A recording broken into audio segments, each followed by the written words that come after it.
याजनम तथा दानम प्रतिगृहं चैव ब्राह्मणानाम अकल्पयत्। ब्राह्मण के जो 6 कर्म होते हैं, सबसे पहला है पढ़ना एवं पढ़ाना।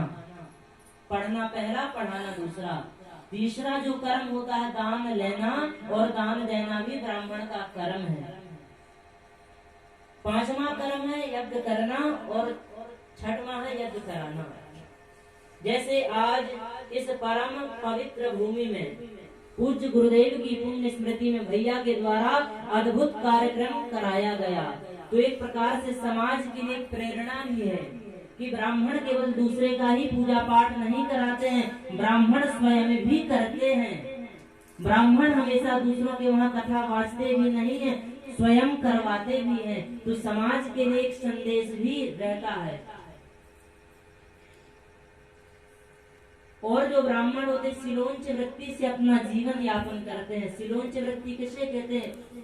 क्योंकि पहले के समय में ब्राह्मण कोई व्यापार नहीं करते थे और ना कोई खेती किसानी करते थे। जब किसान अपने खेत से फसल काट करके जाता था और जो कण, जो दाना खेत में गिर जाते थे, ब्राह्मण जाकर के उन्हीं दाना को उठा करके पीस करके उसी से यापन करते थे। उसको सिलोंच वृत्ति कहा जाता है, परम पवित्र, जिसको सात्विक प्रवृत्ति कहा जाता है। तो बोले कन्हैया कि इस प्रकार से ब्राह्मणों का जीवन यापन होता है। इनके धन का बेटा कभी हरण मत करना, यदि करोगे तुम्हारे पूरे कुल का विनाश हो जाएगा।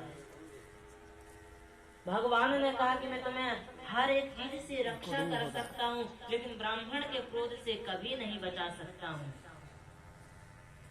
क्योंकि जब परीक्षित गर्भ में थे तो अश्वत्थामा ने ब्रह्मास्त्र का प्रयोग किया था, तो गोविंद ने जाकर के सुदर्शन चक्र ले जाकर के रक्षा की।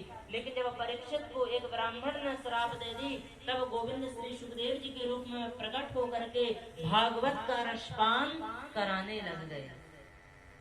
इतनी अद्भुत ब्राह्मणों की महिमा शास्त्रों में गाई गई है।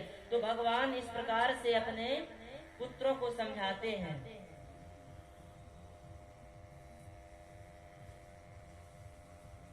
और जब समय बीतता गया तो दाऊ जी एक दिन कन्हैया के पास आए। बोले कन्हैया इतने वर्ष हो गए हैं, तुम कह कर के आए थे कि परसों हम ब्रज जाएंगे, वृंदावन जाएंगे, लेकिन इतने वर्ष बीत गए कन्हैया, तुम्हें किसी की याद नहीं आती है?